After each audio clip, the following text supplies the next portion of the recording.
नमस्कार, खम्मा घड़ी, राम राम साहब। गांव गांव की खबरों के खास कार्यक्रम चौपाल से को लेकर आज मैं फिर हाजिर हूं आपके साथ आशीष पर। बात करेंगे गांव की राजनीति को लेकर। तो गांव गांव में अब तीसरे चरण के चुनाव जहां पर होने वाले हैं वहां पर माहौल पूरी तरह से गर्म हो चुका है। तेज सर्दी के बीच गर्म माहौल, ग्रामीणों में चर्चाएं और अपनी सरकार को लेकर, अपनी सरकार चुनने को लेकर गांव गांव में चौपालों पर एक ही बात है कि आखिर उनका उम्मीदवार कैसा हो, उनका पंच कैसा हो, उनका सरपंच कैसा हो और उनका जिला प्रमुख कैसा हो। सबके नतीजे पर सबकी नज़र है, लेकिन हम दिखाते रहेंगे जब तक नतीजे नहीं आएंगे तब तक आपको हर खबर, गांव गांव की खबर हमारे इस खास कार्यक्रम में।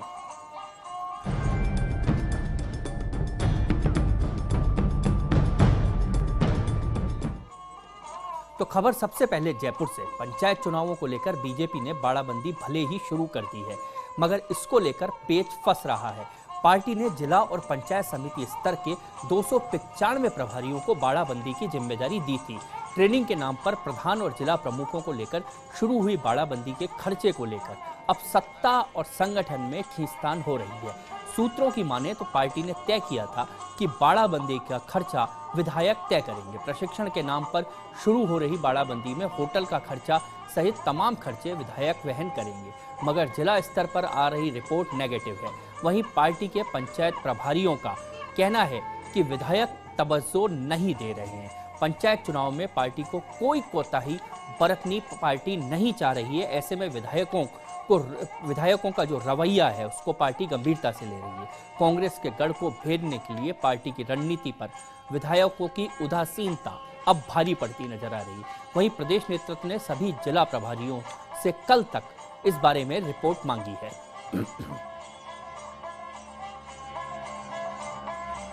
कल हमने बात की थी कि किस तरह से भारतीय जनता पार्टी इस बार कांग्रेस के गढ़ को भेदने के लिए, क्योंकि ग्राम पंचायतों का जो गढ़ है उसमें कांग्रेस कहीं ना कहीं शुरू से मजबूत रही है।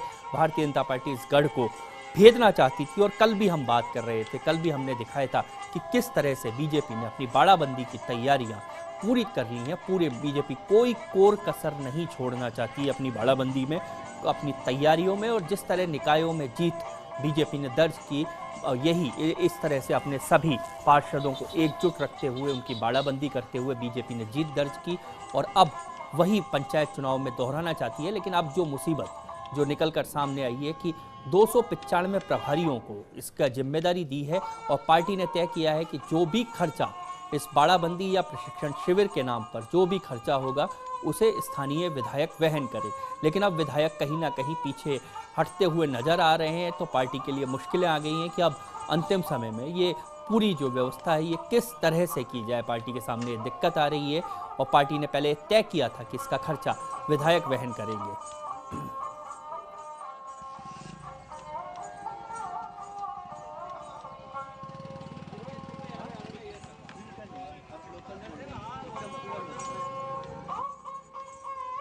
देखिए, प्रशिक्षण होना चाहिए। जो इतने बड़े स्तर पर जो चुनाव हुए हैं उस चुनाव में पार्टी की रीति नीति उनको समझ में आए। अब वो सार्वजनिक जीवन में उनका प्रवेश हो रहा है, तो प्रवेश के नाते उनका अब वो कहीं पर कोई पंच चुने जाएगा, कहीं वार्ड मेंबर बनेंगे, कहीं जिला परिषद सदस्य बनेंगे, कहीं प्रधान उप प्रधान जिला प्रमुख बनेंगे। तो पार्टी की रीति नीति भी समझ में आए और लोक जीवन में किस तरह का आचार व्यवहार और मर्यादा, इसके बारे में भी एक सारा पार्टी हमेशा करती है प्रशिक्षण। तो देखा आपने किस तरह से जो अशोक लाहौटी है वो बता रहे थे कि पार्टी प्रशिक्षण शिविर आयोजित कर रही है और पार्टी चाहती है कि कोई कोर कसर बाकी नहीं रहे।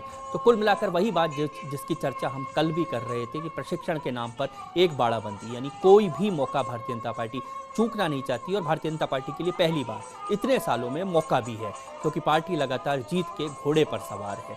पहले विधानसभा चुनाव, फिर लोकसभा चुनाव, फिर स्थानीय निकाय चुनाव, लगातार जीत के घोड़े पर भारतीय जनता पार्टी सवार है और अब उस जीत के घोड़े को वो रोकना नहीं चाहती है और कोई कोर कसर अगर इसमें रह जाए ऐसा पार्टी कोताही भी नहीं बरतना चाहती है।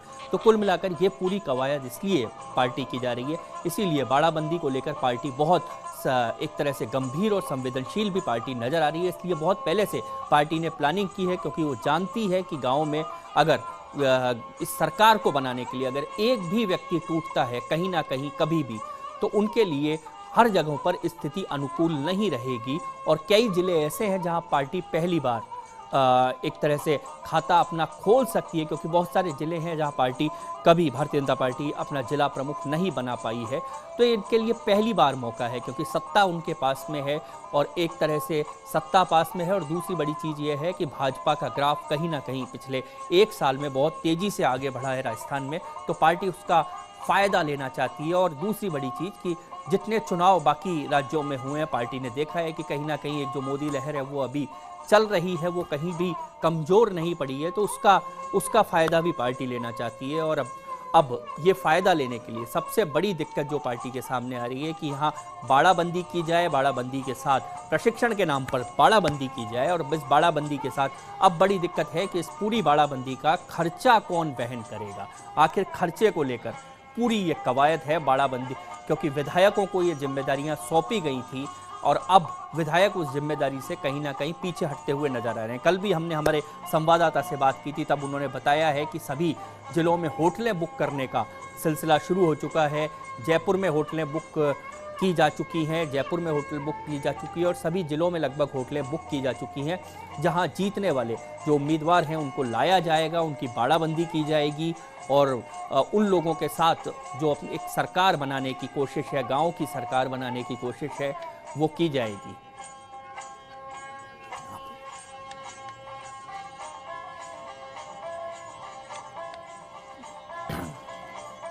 तो इसी खबर पर हमारे साथ जुड़ गए हैं हमारे संवाददाता लाल सिंह फौजदार।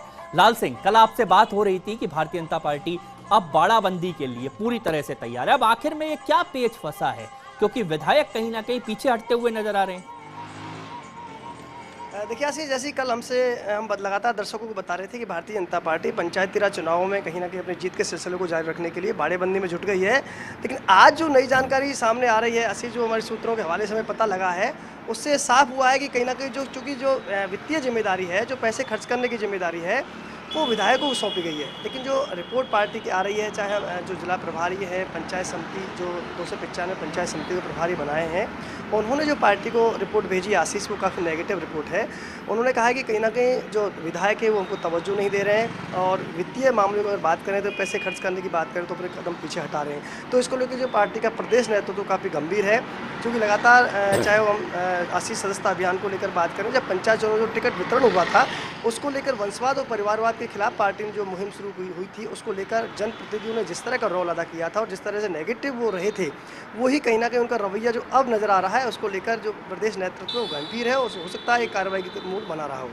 जी आशीष। लाल सिंह, जो एक सवाल यहाँ पर उठता है कि अगर ये सब जो तय किया गया है, ये कहीं ना कहीं संगठन ने तय किया होगा, नीचे के स्तर तक बात करने के बाद तय किया गया होगा कि पूरे जिस तरह निकायों में रणनीति बनाई गई, ऐसी रणनीति पंचायत चुनाव में बनाई जाएगी, तो आखिर जब ये पहले से तय हुआ तो खर्चे के बारे में या खर्चे की बातों को लेकर आखिर ये पहले क्यों नहीं सोचा गया। दूसरा सवाल यहाँ पर लाल सिंह ये उठता है कि क्या जो स्थानीय विधायक हैं जो अब पीछे हट रहे हैं, कहीं ना कहीं उनके इंटरेस्ट इस चुनाव में थे कि उनके लोगों को टिकट मिले और जिनको टिकट नहीं मिल पाया वो अब पीछे हट रहे हैं, या सभी जगह से ऐसी रिपोर्ट आ रही है?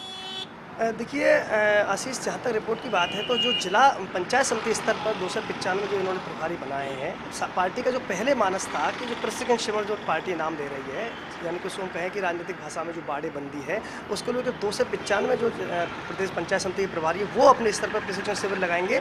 लेकिन जब इस तरह का जो नकारात्मक रवैया सामने आया आशीष, तो जो जिला प्रभारी है उनको ये ताकीद किया गया है कि आप तय करें कि कितने प्रशिक्षण शिविर लगाए जाए और कितने लोगों को बाड़ेबंदी की जाए। अब चूँकि जैसे आज लगातार जो हमने लोगों से बात की, कुछ नेताओं से बात की, स्थानीय नेताओं से हमारी बात की, तो उन्होंने कहा है कि अभी तो ये तय ही नहीं हो पा रहा है कि जो खर्च करने का जिम्मा विधायक को दिया गया था या जनप्रतिनिधि को दिया गया था वो करेंगे या नहीं करेंगे। इसको लेकर पार्टी ने हालांकि इस तरह के निर्देश भी जारी किए कि अगर कुछ विधायक बिल्कुल ही कदम पीछे हटा रहे हैं तो पार्टी खुद अपने खर्चे पर बाड़ेबंदी कराएगा। लेकिन आज पूरे सभी को जो जिला प्रभारी आशीष उनको निर्देश दे दी गए हैं कि इस संबंध में जो रिपोर्ट है जनप्रतिनिधि का रवैया किस तरह रहेगा, क्या वो पूरी तरह से इसमें इंटरेस्ट ले रहे हैं या नहीं ले रहे हैं, इस रणनीति का हिस्सा बनेंगे भी या नहीं बनेंगे, इन तमाम बातों की कवायद शुरू हो गई है और कल तक प्रदेश अध्यक्ष को रिपोर्ट आ जाएगी कि जो 295 पंचायत समिति है वहाँ पर विधायकों का क्या रवैया रहता है, जिला परिषद सदस्यों को लेकर विधायकों को क्या रवैया रहता है। कुल मिलाकर हम कह सकते हैं प्रशिक्षण शिविर जिसकी भाजपा बात कर रही है, या यूँ कहें कि बाड़ेबंदी करके जो भारतीय जनता पार्टी कमल खिलाने का ख्वाब सुजो रही है, उसको लेकर विधायक और विधायक या अन्य जनप्रतिनिधि हैं वो किस तरह का रोल अदा करेंगे, पूरा इंटरेस्ट लेंगे या नहीं लेंगे, इन तमाम जो बातें हैं इसकी रिपोर्ट आज शाम तक या देर रात तक तैयार हो जाएगी और कल सुबह प्रदेश नेतृत्व तक ये बात पहुंच जाएगी। लाल सिंह, एक सवाल यहाँ पर ये और उठता है कि जब हम गाँव की सरकार बनाने के लिए जो भारतीय जनता पार्टी है वो पूरी तरह से चाक चौबंद है और कोई भी कसर नहीं छोड़ना चाहती, ऐसे में जो विधायक है, क्योंकि विधायक का रोल बहुत अहम है और वो विधायक आखिरी समय में पीछे हटते हैं तो पार्टी को नुकसान होना लाजमी है। देखिए आज इसमें तो कोई किंतु परंतु है ही नहीं, चूंकि जैसे कल भी हम लगातार जब बात कर रहे थे 44 कार्यक्रम में, तो हमने एक बात कही थी जो पंचायत राज चुनाव का जो अधिनियम है वो ये कहता है कि दल बदल विरोधी कानून लागू नहीं होता। आप हो सकता है आपकी रणनीति कारगर हो जाए, आप कमल के निशान पर जीत कर भी आ जाओ, लेकिन अगर ऐसे वक्त में इस तरह अगर विधायक कदम पीछे हटाएंगे या बाड़ेबंदी में पूरा साथ नहीं देंगे या जीत कर आने वाले प्रत्याशियों के लिए जो रणनीति पार्टी बना रही है उसका वो अहम हिस्सा नहीं बन पाएंगे, तो तय मानिए निश्चित रूप से भारतीय जनता पार्टी को उससे खासा नुकसान उठाना पड़ सकता है, क्योंकि यही वो समय होगा जब आपको अपने प्रत्याशी को रोकना होगा, उनकी बाड़ेबंदी करनी होगी। क्योंकि दल बदल विरोधी कानून लागू होता नहीं है तो आप जीत वाले कमल पर आ जाओ, लेकिन अगर हाथ का साथ देते हो या निर्दलियों को साथ देता हो, इस पर कोई भी कानून आपको रोक नहीं पाएगा या रोक ऐसी है ही नहीं मैदान में। तो अभी ये जो मौका है इसमें कहीं ना कहीं पूरी तरह से गंभीर होना पड़ेगा। और जैसा कि आशीष आप जानते हैं कि विधायक की एक बहुत बड़ा रोल इन चुनावों में रहता है, चाहे टिकट की बात करें तो कहीं ना कहीं परिवारवाद और वंशवाद की जो नाराजगी आज विधायकों और जनप्रतिनिधियों के मन में है वो अंदर खाने कहीं ना कहीं अब खुलकर सामने आ रही है और पीछे कदम उठा रहे हैं। क्योंकि होटल का खर्चा इसमें होना है, आशीष गाड़ियों का इसमें खर्चा होना है, लाने ले जाने का इसमें खर्चा होना है, ये तो तमाम जो खर्चे हैं उसको लेकर विधायक को कहीं ना कहीं जो अंदरूनी सूत्र बता रहे हैं कि विधायक को इसके लिए जिम्मेदारी दी जा रही है। और विधायक जब ऐसे टाइम पे कदम खींचेंगे तो उसका पूरा असर पड़ेगा। हो सकता है वो वाली कहावत भी चढ़ता हो जाए, आपने पूरा पानी पिलाया है, फल बनाया और जैसे उस फल खाने की बारी आई तो कोई फल दूसरा खा गया। तो इन तमाम बातों को ध्यान में रखते हुए भारतीय जनता पार्टी का जो प्रदेश नेतृत्व है आशीष वो गंभीर है। और चूंकि जैसे मैं दोबारा दोहराना चाहता हूँ, आज देर रात तक रिपोर्ट आ जाएगी कहाँ किसका क्या रोल रहता है, कहाँ कितने जनप्रतिनिधि इस मुहिम में कितने हिस्सा बन पाते हैं या नहीं बन पाते हैं। वो तमाम इसके बाद प्रदेश नेतृत्व क्या कदम उठाता है, किस तरह के निर्देश उनको देता है, क्या रणनीति बनाता है, इस पर हमारी नज़र बनी हुई है। लेकिन फिलहाल जो अपडेट अगर बात करें बाड़ेबंदी को लेकर या प्रशिक्षण शिविर को लेकर बात करें आशीष, तो कहीं ना कहीं जनप्रतिनिधियों का जो उदासीन रवैया वो सामने आ रहा है, इसको लेकर पार्टी पूरी तरह से गंभीर नजर आ रही है।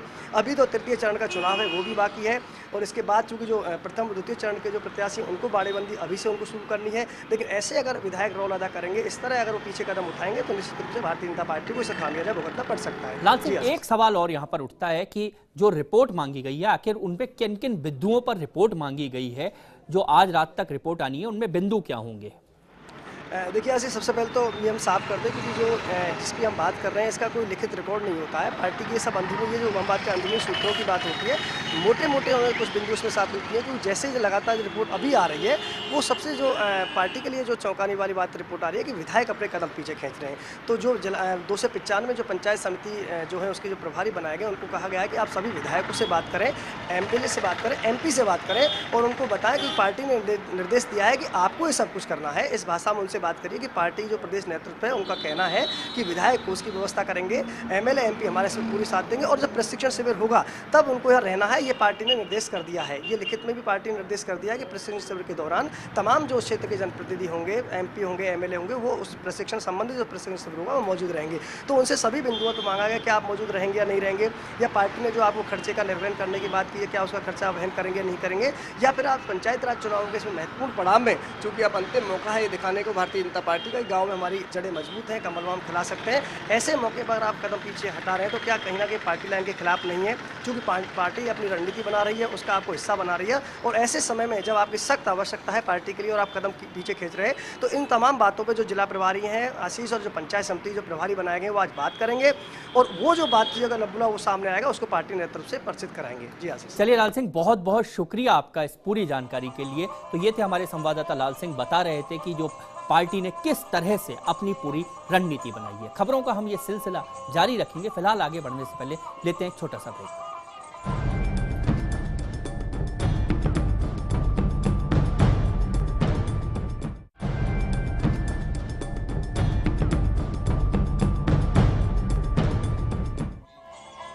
ब्रेक के बाद एक बार फिर से आपका स्वागत है। आगे बढ़ते हैं। पंचायत चुनाव में 2 चरणों के बाद अब आखिरी चरण में कांग्रेस और बीजेपी ने अपनी पूरी ताकत झोंक दी है। इसी पहले चौपाल में आज हम आपको रेगिस्तान के लोगों से रूबरू करवाते हैं। बाड़मेर जिले की 6 पंचायत समितियों में चुनाव तीसरे चरण में बाकी है। वहीं मतदाताओं की नब्ज टटोली हमने लोगों के लिए। आज पानी और बिजली का मुद्दा अहम है तो लोग बीजेपी के 1.25 साल के कार्यकाल को भी आंक कर अपना वोट दे रहे हैं। राजस्थान में पंचायती राज चुनावों को लेकर 2 चरण का मतदान पूरी तरीके से हो गया और तीसरे चरण के लिए कांग्रेस और भाजपा ने अपनी पूरी कमर कस ली है और पूरी तरीके से ताकत झोंक ली है। अगर रेगिस्तान की बात करें तो लोकसभा विधानसभा में यहाँ पर कांग्रेस का सुपड़ा साफ हो गया था, लेकिन जिस तरीके से नगर परिषद चुनाव में कांग्रेस ने वापसी की है तो कांग्रेस के कार्यकर्ताओं में जोश भी है, साथ में भाजपा में भी इस बात का जोश है कि जिस तरीके से लोकसभा विधानसभा के चुनावों में जिस तरीके से उन्होंने परफॉर्मेंस दी थी उसी परफॉर्मेंस को लेकर बरकरार। मेरे साथ में कुछ लोग हैं गाँव से जिनसे जानते हैं कि तीसरे चरण के लेकर और किन मुद्दों के आधार पर गांव का चुनाव लड़ा जा रहा है। आप बताइए किन मुद्दों के आधार पर गांव का चुनाव लड़ा जा रहा है? गांव का चुनाव ऐसे है कि एक तो पानी, बिजली और एक फसली ऋण और जो भी अकाल रात में कोई भी इस तरीके की सुविधा गवर्नमेंट ना दे पाई है और जो अशोक गहलोत द्वारा या कांग्रेस सरकार द्वारा अच्छी योजनाएं चालू की गई थी उन पूर्ण योजनाओं को ये सरकार बंद करने में लगी। एक बार आप कह रहे हो कि भाई कांग्रेस का सुपड़ा साफ हो चुका है, लेकिन मैं तो नहीं मानता कांग्रेस का सुपड़ा साफ हो चुका, क्योंकि कांग्रेस आज तक पंचायती राज में मजबूत है। आप हाँ विधानसभा में मेंबर ऑफ पार्लियामेंट में कांग्रेस हार चुकी है अलग बात है, लेकिन पंचायती राज में चुनाव आज में कांग्रेस मजबूत है और ये दवाइयाँ फ्री थी और कांग्रेस की अच्छी नीतियाँ थी जो बीजेपी ने बंद कर दी है।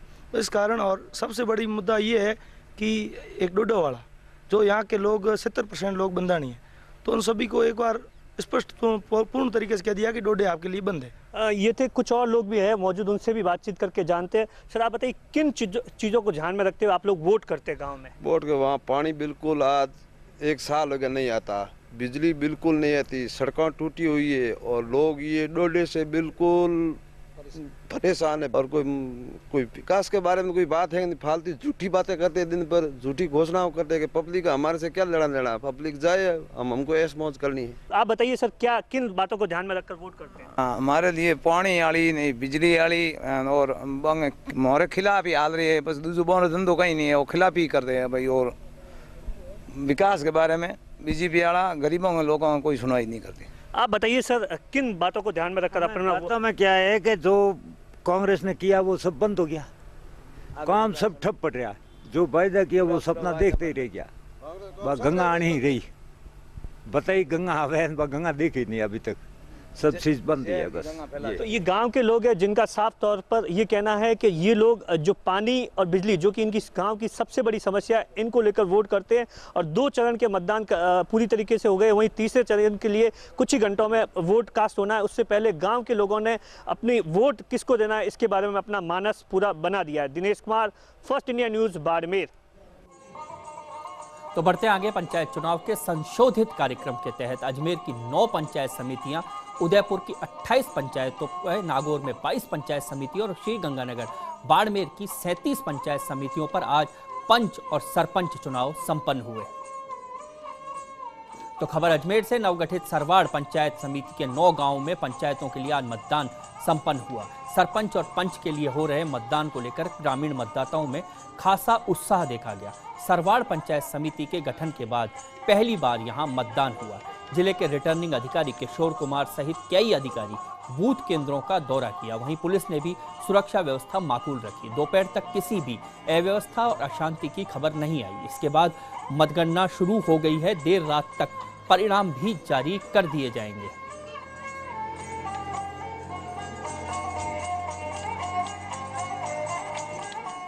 और अब खबर बाड़मेर से, पंचायत चुनाव के संशोधित कार्यक्रम के तहत धनाऊ, चौहटन, रामसर, बायतू की 37 पंचायतों में सरपंच और वार्ड पंचों के चुनावों के लिए मतदान संपन्न हुआ। वहीं इसके बाद 29 जनवरी को उप सरपंच के चुनाव होंगे।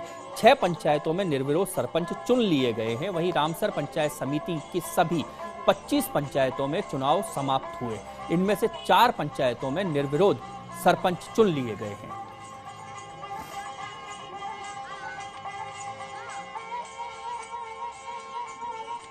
और अब खबर नागौर से, जिले की 22 ग्राम पंचायतों में पंच और सरपंच के चुनाव शांतिपूर्वक तरीके से संपन्न हुए। जिला निर्वाचन विभाग के अनुसार संवेदनशील बूथों पर पुलिस का अतिरिक्त जाप्ता तैनात किया गया था। वहीं जिला निर्वाचन अधिकारी विशाल राजन ने कई बूथों पर जाकर स्वयं निरीक्षण करते हुए निर्वाचन में लगे अधिकारियों को आवश्यक दिशा निर्देश भी दिए।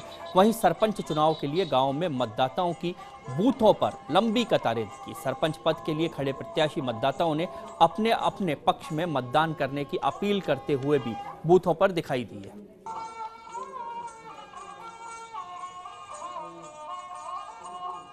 और अब खबर श्री गंगानगर जिले से। जिले की 2 ग्राम पंचायतों के लिए आज चुनाव संपन्न हुए। पंचायत समिति के लिए गांव 8 NH दानेवाला और 9 ML लट्ठावाली में चुनाव संपन्न हुए।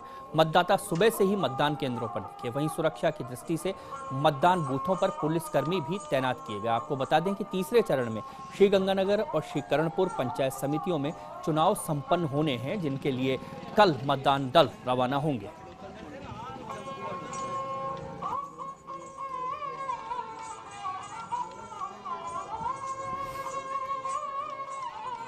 और अब खबर नागौर से। जिले की मेड़ता सिटी पंचायत समितियों के आगामी चरण के तहत बुधवार को मेड़ता पंचायत समितियों की 3 ग्राम पंचायतों में पंच और सरपंच के चुनाव संपन्न हुए। राज्य निर्वाचन आयोग के पुनः संशोधित कार्यक्रम के मुताबिक 28 फरवरी को खिंवसर पंचायत समिति की 19 ग्राम पंचायतों में मतदान है। वहीं मेड़ता पंचायत समिति की 3 ग्राम पंचायत धादसर, ऊदा और मोर्रा तथा कातासनी में मतदान संपन्न हुआ। मतदान को लेकर ग्रामीणों में खासा उत्साह देखने को मिला।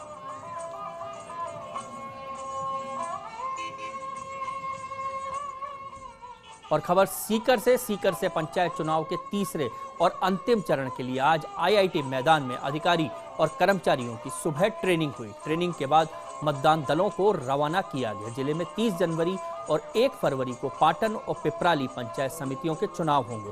30 जनवरी को पंचायत समिति और जिला परिषद सदस्यों के लिए चुनाव होंगे और 1 फरवरी को पंच और सरपंचों के चुनाव होंगे। इसके बाद 5 फरवरी को मतगणना होगी।